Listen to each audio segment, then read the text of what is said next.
नमस्कार, मैं भूपेन साहू, आप देख रहे हैं प्रखर टीवी।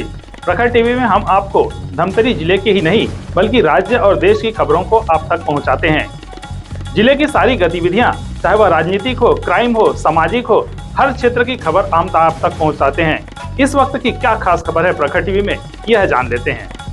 सर्व आदिवासी समाज के जिलाध्यक्ष के नेतृत्व में एक प्रतिनिधि मंडल ने कलेक्टर अविनाश मिश्रा से मुलाकात कर आत्महत्या मामले में ज्ञापन दिया। कहा कि 11 नवंबर को धमतरी जिले के पथरीडीह एकलव्य आदर्श विद्यालय में आदिवासी समाज के छात्र हिमांशु नेताम ने आत्महत्या कर ली थी, जो दुखद और चिंतनीय है। इसी तरह 13 फरवरी 2025 को इस विद्यालय के 5 विद्यार्थियों द्वारा प्रताड़ना और अनुचित व्यवहार के चलते हॉस्टल छोड़ने की भी घटना सामने आई थी। इस मामले की जांच में लीपापोती भी की गई थी। इस तरह से 9 सूत्रीय मांगों को लेकर सर्व आदिवासी समाज ने कलेक्टर को ज्ञापन सौंपा। कहा कि विद्यालय के संबंधित अधिकारियों को FIR दर्ज कर उनकी भूमिका की जांच होनी चाहिए। दोषी पाए जाने पर तत्काल निलंबन एवं दंडात्मक कार्रवाई भी होनी चाहिए। मृतक के परिजनों को शासन से 25 लाख की आर्थिक सहायता भी देनी चाहिए। इसी तरह एकलव्य विद्यालय में स्थानीय कर्मचारियों के साथ अनुचित जनजाति वर्ग के एक कर्मचारी को भर्ती की जाए। छात्रावास में स्वास्थ्य की देखभाल की भी काउंसलर की व्यवस्था होनी चाहिए।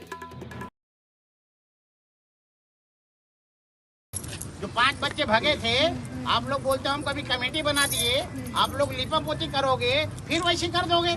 जो 5 बच्चे गए थे उसका जांच रिपोर्ट सर आप बोले ना आ गया हो गया है उनका डीओ क्या हो गया? सरकारी भाषा मत करो साहब, ह्यूमन इंसान है ना। नहीं, उसका रिपोर्ट देखो, जिस समय हुआ था उस समय कमेटी बनी थी, उसका रिपोर्ट डीओ साहब क्या है? कलेक्टर साहब क्या है? फिर क्या हुआ उसका रिपोर्ट का क्या हुआ? आप मांगो ना भाई, आपको मिलेगा, आप मांगो ना। क्या कौन मांगेगा भाई? मांगना पड़ेगा शासन ही है ना, यही तो हमारे लिए कलेक्टर ही, मुख्यमंत्री सब वो हमारे ही जरिए। आपको भी पता है जानकारी कैसे मिलती है, सूचना के अधिकार में आप लगा सकते थे अगर आप लोगों को चाहिए। लेकिन अगर आप लोग यहाँ पर ऐसे बोलेंगे तो यहाँ जानकारी मैं आप लोगों को बता देती हूँ। उस समय गए थे ज़्यादा, लेकिन वो मड़ई देखने गए थे, निकले, बच्चों को सस्पेंड भी किया गया। वहाँ पे कोई एरिया मड़े नहीं था मैडम, कैसा बात करते हो? हम लोग भी जानते हैं, गांव भर के गर्मी के दिन में कोई मड़े होते गांव में, अच्छा गोटिया करते हैं, वहाँ कोई मड़ई नहीं, बने गोटिया ना भाई तब तो इसी वाले हॉस्पिटल एकदम यही बात कर रहे हैं। किस संबंध में पहुंचे हुए थे कलेक्टर? मैं जो राखन मरई अध्यक्ष सर्वाजी समाज धमतरी। आज जो पथरीडीह में 11 तारीख जो घटना हुआ है, एक हमारे समाज का बच्चा जो कॉलेज में आवासीय विद्यालय में, एकलव्य आवासीय विद्यालय में जो सुसाइड किया शाम को 7 बजे का आजू बाजू, उसके संबंध से हम लोग कलेक्टर से मिलने आए थे। कलेक्टर से हमने साफ साफ एक लाइन में कहा, एकलव्य विद्यालय में इसके पहले भी बहुत सारे घटनाएं हो चुकी जिसमें 4-5 बच्चे बाहर हो गए थे, एक बच्चा पर्दा कूद के भाग गया। मतलब वहाँ पे बच्चों को जो हिसाब से टार्चर किया जा रहा है वहाँ के स्टाफ के द्वारा, ये बहुत अन्याय है। इस बच्चे को क्षतिपूर्ति कैसे मिलेगा, उसके परिवार को कैसे क्या लाभ मिलेगा, इसका न्यायिक जाँच कैसे होगा, न्यायिक जांच आपको कराना है, इसके मांग के लिए हम लोग आए थे। बहुत सारे विषय में आज हमारा कलेक्टर साहब से चर्चा हुई। कलेक्टर साहब बोले न्यायिक जांच होगा, ये बाल आयोग को जाएगा, बाल आयोग के बाद विधानसभा में जाएगा, इसका तैयारी लोग कर लिए हैं। इसके हिसाब से कलेक्टर साहब का ये कहना था। हमारे ये कहना था क्षतिपूर्ति का क्या होगा, तो उनके कहने नियम से जो उस परिवार को क्षतिपूर्ति मिलना है वो क्षतिपूर्ति भी उस परिवार को दिलाया जाएगा। और कलेक्टर साहब खुद बोले हैं कि मैं समाज का कमेटी बना देता हूं, एकलव्य स्कूल के लिए पालक का कमेटी बनाऊंगा। पालक का कमेटी अभी तक बना नहीं है, जबकि वहाँ इतने सारे बच्चे पढ़ते हैं, छोटे छोटे बच्चे पढ़ते हैं, उनका पालक का कमेटी नहीं बनना, ये बहुत बड़ा दुर्भाग्य है। अब बल्कि ट्राइबलों के नाम से उसको सिर्फ एकलव्य विद्यालय को पथरीडीह में जो बना है छला जा रहा है। जिला शिक्षा अधिकारी का ये हाल है, पिछले समय जांच कमेटी बनाया था, लेपापोती करके ख़त्म कर दिया। इसके पहले एक बच्चा बचा तो उसके भी हमने शिकायत किया तो उसको भी लेपापोती ख़त्म कर दिया। जिससे हमने कलेक्टर साहब एक लाइन बोले हैं, यदि ये सक्षम जांच नहीं हुआ, न्यायिक जांच नहीं हुआ तो समाज आंदोलन करेगा। आज के तारीख में 3 बजे से 5 बजे तक समाज आंदोलन के लिए केरे गांव में बैठ चुका है, जिसका हम लोग अभी समर्थन करने जा रहे हैं। हम लोग अभी एकलव्य स्कूल भी जाएंगे और हमारे पूरा युवा प्रभाग धमतरी जिले के सभी साथ में हैं। एक साथ जब तक न्याय नहीं मिलेगा इसको आंदोलन को लोग जारी रखेंगे। क्या लगता है आपको, वहाँ क्या कुछ है या कुछ ऐसा? वहाँ न्यायिक जांच में सब कुछ क्लियर होगा, क्योंकि 7 बजे किसी 17 साल के बच्चा सुसाइड करेगा तो ये बहुत बड़ा दुर्भाग्य और चिंतनीजनक है और हम लोगों को समाज के जितने मुख्य हैं उन लोगों के लिए बहुत दुर्भाग्य की बात है, समाज के दुर्भाग्य की बात है। कैसे होगा ऐसा मानसिकता, कैसे बना? ऐसा मानसिकता बन रहा है तो जिला प्रशासन को वहाँ काउंसलर रखना चाहिए। मेंटलिटी जिसका क्या है उसके लिए काउंसलिंग होते रहता है, अन्य स्कूलों में काउंसलिंग होते रहते हैं, यहाँ क्यों नहीं होता? काउंसलिंग का साधन यहाँ क्यों नहीं है? जबकि सरकारी है ये।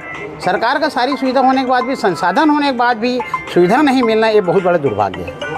क्या लगता है आपको इस तरह की घटना कहाँ तक? जी, मैं दिग्विजय सिंह ध्रुव सर्ववादी समाज से। मैं कलेक्टर साहब से मिलने आए थे। 11 तारीख को घटना हुआ था, एक छात्रावास में सुसाइड कर लिया बच्चा अपना, तो उसके मुआवजे के लेके आए थे कि क्या आर्थिक मुआवजा हो सकता है, क्योंकि बच्चा का परिवार बिल्कुल गरीब है। और साथ ही साथ जो छात्रावास में जो कृत्य हो रहा है, जैसे शायद वार्डन के द्वारा, प्राचार्य के द्वारा, उसका भी जांच होना चाहिए। निष्पक्ष जांच की मांग करते हैं अपन। पहले ऐसे भी कोई घटना हुआ है उसके परिवार? हाँ, छात्रावास में ऐसा घटना हुआ है। पहले भी छात्र प्रताड़ित होते थे, इसका सूचना हमें आता था, हम भी वही उसी जांच के लिए आए हैं। क्या लगता है कुछ ऐसा कुछ है? एकलव्य विद्यालय की जो योजना लाई गई शासन के द्वारा, वो कहीं ना कहीं आदिवासी शिक्षण आगे बढ़ाने के लिए लेके आ गई से। अब स्थिति यहाँ तक गिर चुकी है कि एकलव्य विद्यालय परिसर में जहाँ पे आदिवासी बच्चा मन के शिक्षण होना रही से, ऐसी विद्यालय में प्रशासन के जो संरक्षण में चले थे, वहाँ एक आदिवासी बच्चा सुसाइड कर लेते हैं। ऐसे बच्चे रही से जो कला के क्षेत्र में, शिक्षा के क्षेत्र में और कहीं ना कहीं खेल में भी वो आगे रही से, ऐसे हमारा सुनाई में है।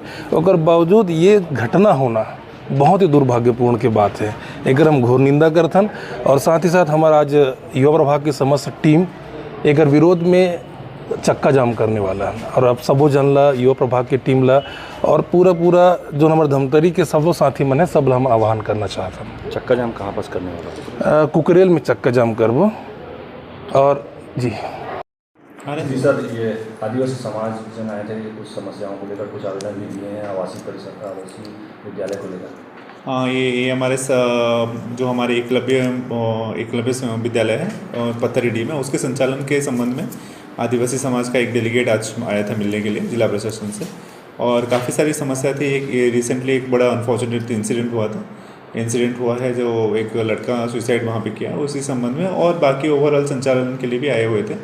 तो ये तो अभी तक हाँ, एक जांच कमेटी हम लोगों ने बनाया हुआ है किस कारण से सुसाइड हुआ था, और उसके लिए पूरा डिटेल ये करने के लिए। और बाकी वहाँ पे बहुत सारे जो इनके तरफ से काफ़ी सारी समस्याएं रखी गई, जैसे पेरेंट टीचर मीटिंग वगैरह नहीं होते हैं, या और वहाँ पे जैसे फूड्स का भी क्वालिटी, तो हम हमारी टीम बना के वहाँ पे भेज के हम लोग ये करेंगे। तो ये थे अब तक की खबरें। सभी खबरों के लिए आप बने रहिए प्रखर टीवी के साथ।